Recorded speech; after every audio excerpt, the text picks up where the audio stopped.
Yo, what is going on, guys? And welcome to 365 Analytics. And today we have a college football video. It is Friday, December 13th. It's Friday the 13th today. And we are back with a video on a Friday. A little bit of a change up from the weekly NFL game picks, but we have a video today. And it is my college football playoff bracket predictions. So before we get into it, if you guys enjoy, please like, subscribe, turn on notifications. That would all be greatly appreciated. But here we are, college football playoff season already. I mean, the college football season feels like Georgia Tech versus Florida State in Ireland, which was yesterday, but we are here already.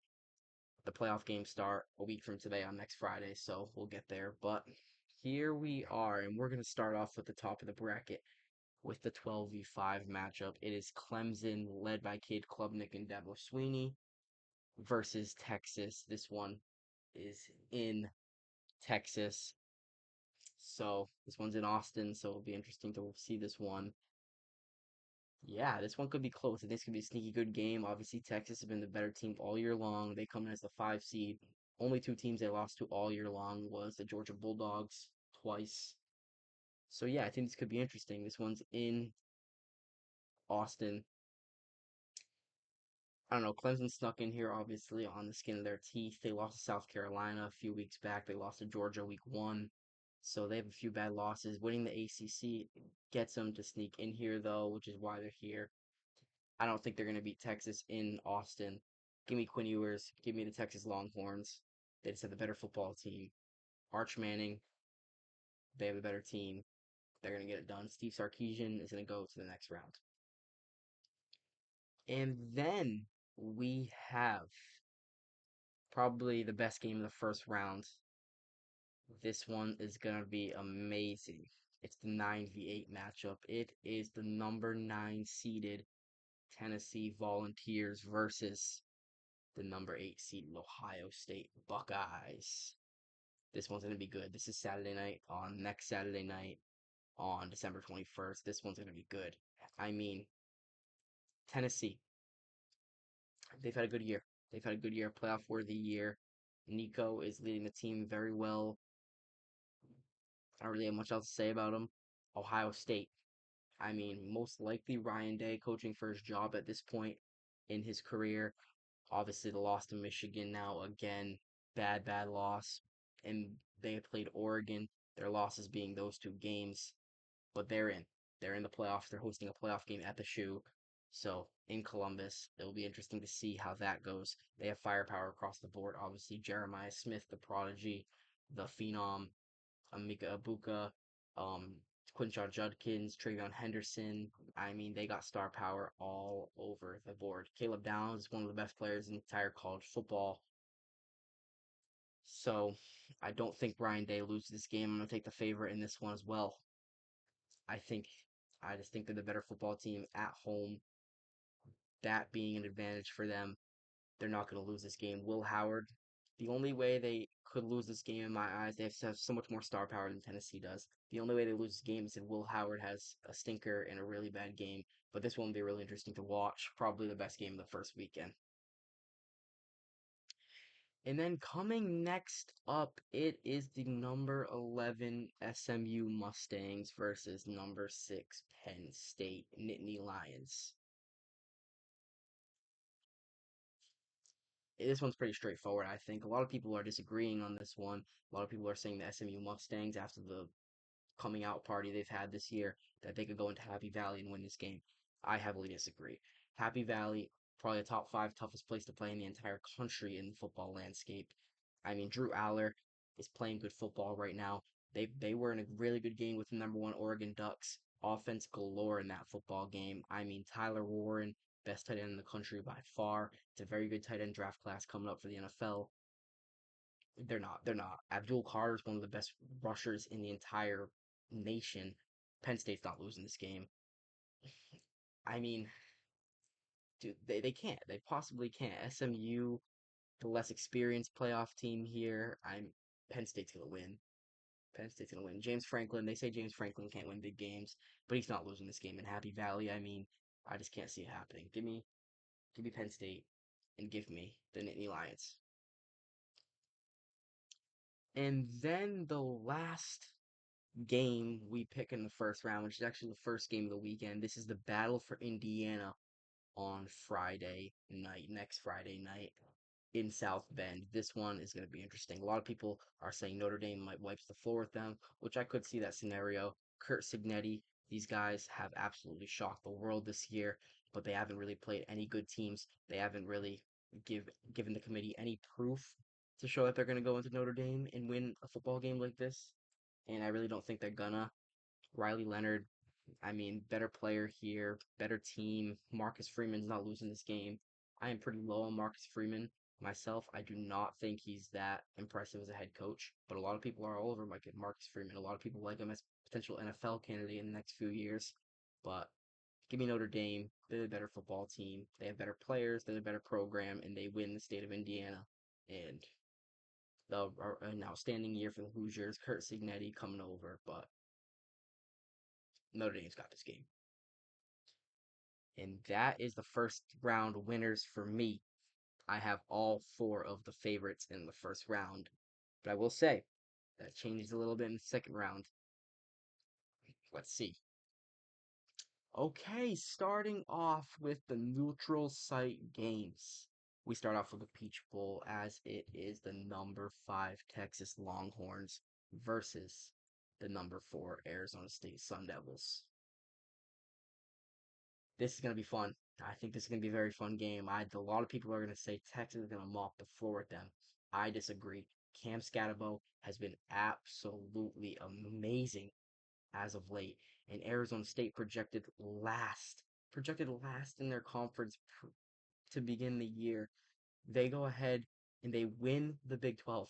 They win the Big 12, projected one of the worst teams in the conference, and they get it done. Cam Scatabo, absolutely elite. But they have the newest SEC team coming to town. Quinn Ewers, all the star power they have on their team. If we think about it, Texas, they lost 2 games all year. Obviously, both to Georgia, one in the regular season, one in the SEC championship. Their best win other than that was probably Texas A&M, the second to last week of the season. Pretty sloppy game, pretty defensive game. On rivalry, they beat A&M. Their second biggest win other than that, the Vanderbilt Commodores. I am not very high on the Texas Longhorns. I think Quinn Ewers can be a good player. He makes a good amount of mistakes. I think that Arch Manning sees a lot of volume in the playoffs. But this is my first upset of the bracket. Give me the Arizona State Sun Devils to shock the world yet again and go to the semifinals of the college football playoff. And then this is the game of the entire bracket right here. The game of the entire bracket. A rematch of probably the best game we saw in the entire regular season. It is two Big Ten powerhouses, the two best teams in the entire Big Ten. It is the Ohio State Buckeyes taking on the Oregon Ducks at the Rose Bowl. These two teams played an absolute thriller. Dan Lanning and the Ducks ended up coming away with the win in an absolute thriller. I think it was week 6 and the game was in October. I remember that. I remember that much. But Ryan Day, potentially coaching for his job at this point. These two will definitely play close, obviously on a neutral site. This will be a very good game, very close game, very contested game. There's reports that say Ryan Day possibly keeps his job. If he doesn't win the national championship, I don't think he keeps his job. Give me the Ducks. Give me the Ducks. Best team all year long, easily. Defense has some weaknesses, obviously. There's still some holes in the defense. Still a little bit questionable, but they are an undefeated team. Dylan Gabriel, obviously one of the 4 finalists for Heisman. Not going to win it, but he's one of the 4 finalists. Best team all year long. Tej Johnson's a dog. Jordan James is a dog. I mean, those guys, they're rolling. Give me the Ducks.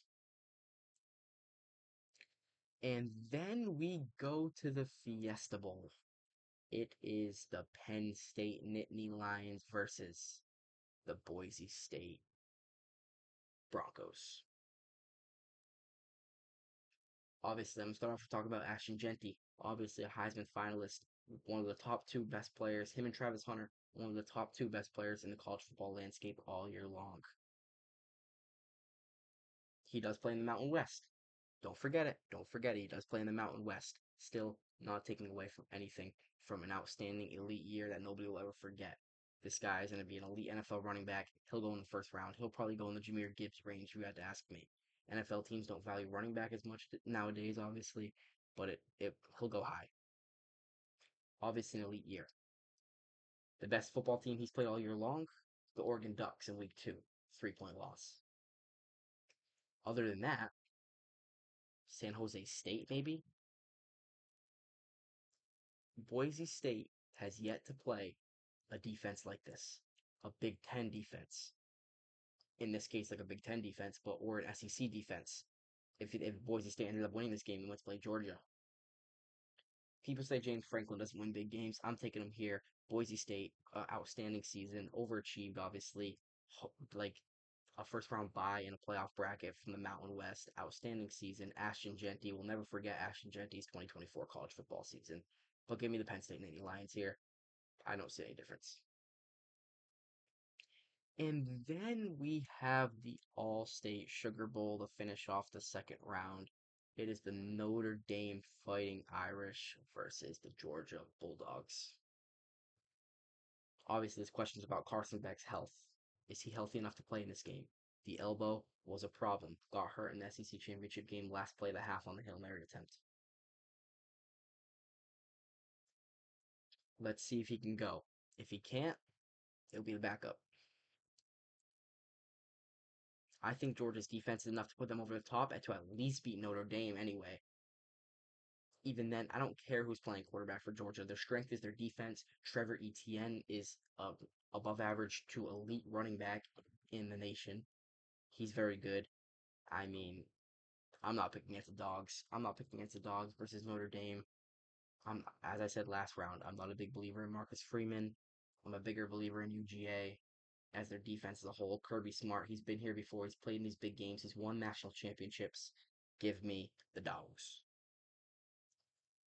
And then we go to the Final Four, aka the College Football Playoff semifinals.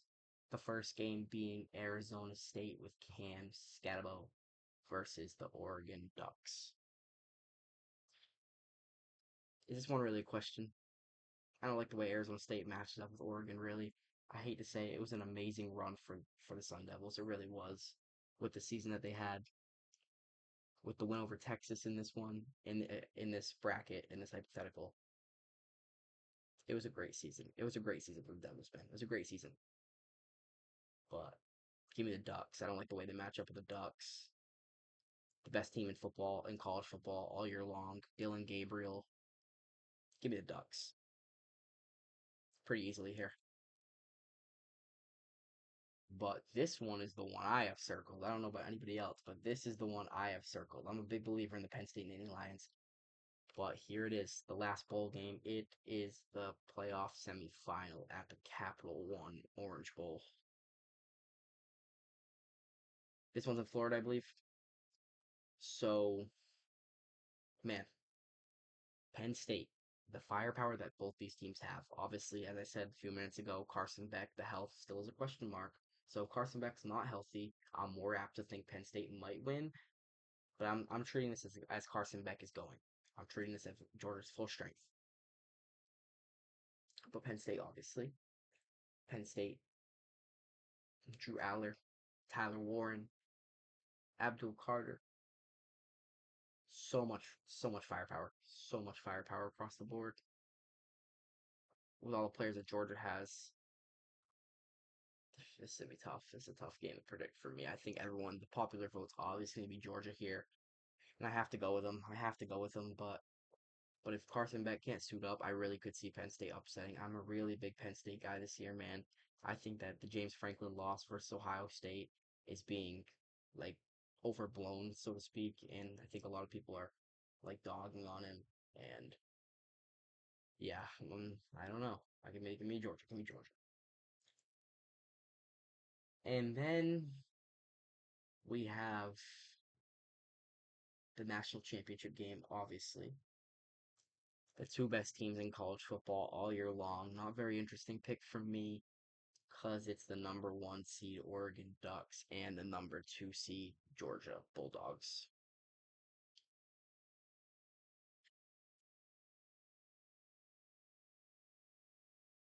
Oregon's obviously undefeated all year long. Dylan Gabriel's been playing great ball.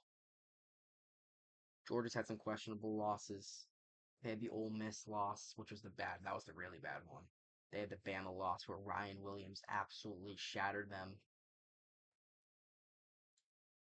I'm taking the dogs. I'm taking the dogs. I know it won't be popular. I know the popular vote's gonna be Oregon to win it. I know that maybe people will be on, I don't know, maybe people will be on Texas. Texas comes out the side of the bracket.